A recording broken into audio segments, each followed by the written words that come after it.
Hammaga assalomu alaykum. Demak, bugun AutoCAD bo'yicha darslarimiz davom etadi. Ikkinchi dars.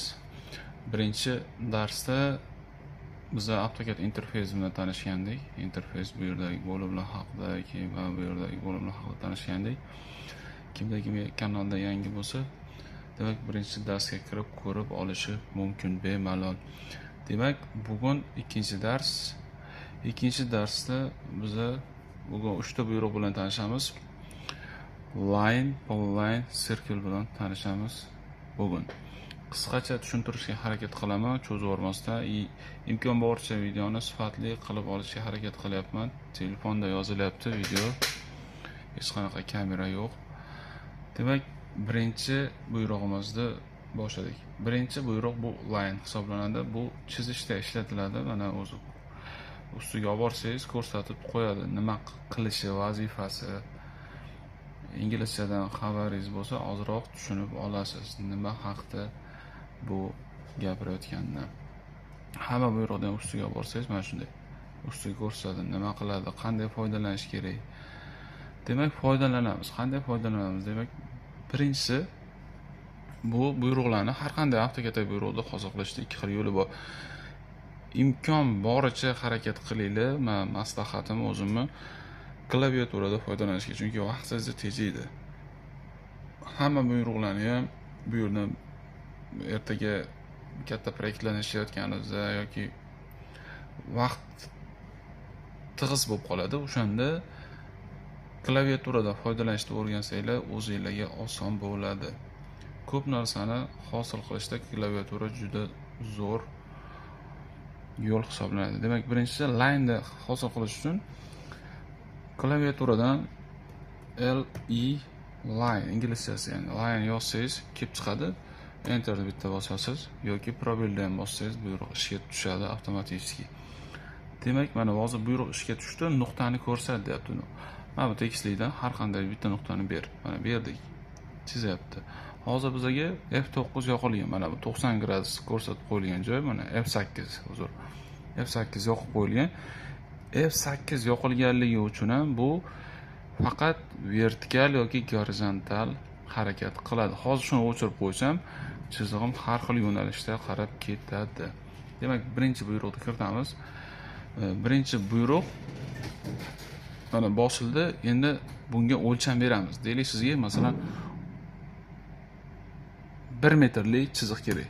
Mana 1000, ya'ni millimetrda e'tiboringlar uchun esingizdan chiqarmanglar. AutoCADda millimetrda ham ishlasa bo'ladi, santimetrda ham. Hozir meni AutoCADim nastroykasi millimetrda qilingan. O'zi umumiy ko'p proyektlar o'zi standart millimetr hisoblanadi. Millimetrda ishlash tavsiya qilaman. Mana 1000 berildi, enterni bosasiz. Mana chiziq uzilgan, mana ko'rdingizmi? Mana 1000 chizdi, uzildi. Uzilgandan keyin yana chizasanmi deyapti. Agar chizmasangiz escape bo'ldi. Xo'p, buni 1000 bo'lganini qayerdan bilasiz?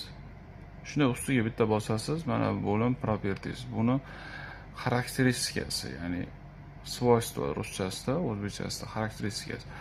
Shu chiziq haqida ma'lumot beradi. Mana bu yerda mana length degan joyda uzunlik 1000 ko'rsatib qo'yibdi. 1000 ko'rsatib qo'yibdi. Demak, buni uzunligi 1000. Yana ham o'lchab ko'rish ham mumkin. Mana buni olasiz, mana dimensiondan mana ustiga yaqinlashtirsangiz, mana bunday ham ishlaydi. Buni olib, bunday o'lchasangiz ham bo'ladi. Mana 1000 line. Bu har xilchasiga chizish mumkin. Chizish uchun foydalanadi. Asosan bu line davom etaveradi. Uzoq chiziq, tekis chiziq, siniq chiziq chizaveradi. Demak, bu ketdi line. Demak, ikkinchisi polyline hisoblanadi. Bu ham chizish uchun ishlatiladi. Bu ham chizadi. Hech qanaqa bir shakl bir nima yasamaydi, chizadi.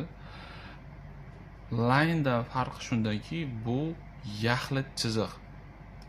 O'zini uzmaydi. Bu uzadi mana. Ya alohida e'tibor bersangiz. Bu yaxlit chiziq. Yaxlit chiziq. Yana buni line'da polyline'da buni qalinligini o'zgartirish mumkin. Buni ustunli tomonlardan biri masalan mana shu chizig'imni ko'rinishi uchun qalinroq qilmoqchi bo'lsam agarda, mana bu yerda buni global width degan joy bor, ya'ni qalinligi. Bu yerda kiritasiz deylik, masalan 100 bo'lsin qalinligi millimetrda desa, mana shunday 100 bo'ldi. 100 qalinligi. Mana ko'rinarli bo'lib qoldi. Ko'rdingiz? Shunaqa. Bu ham chizish uchun ishlatiladi. Demak, 3-buyrug'imiz circle. Bu radius chizishda, ya'ni aylana chizishda ishlatiladi. Mana ki. Chizasiz. And probably bitta bo'lsangiz, avvalgi buyruqqa qaytasiz. Yozib oling, imkon boricha oldingi darsga aytganimdek, har bitta aytgan bergan ma'lumotni yozib olsangiz, o'zingizga foydali. Demak, probelda bitta bo'lsangiz, mana o'sha avvalgi buyruq qaytdi. Ko'rdingizmi mana? Xo'p, endi bunga ham o'lcham berib ko'rsataman bitta radiusga, aylana chizishda. Xo'p, bu yerda ham yozib kiritsa bo'ladi, buyruqda, klaviaturada circle mana, circle, probel yoki enter. Nuqtani berasiz. Demak, radiusni kiritasiz. Bu yerda radius kiritiladi, diametr emas. Deylik sizga diametri 1000 bo'lgan aylana kerak bo'lsa, siz 500 kiritasiz. Bu radius bilan ishlaydi. Radius o'lchamini kiritasiz. Mana 500 kiritdingiz. Mana juda kichkina bo'lib qoldi. Buni o'lchab ko'rsak, mana diametrini o'lchadik. Mana 1000 bo'ldi deyapti. Lekin biz radiusga 500 kiritdik.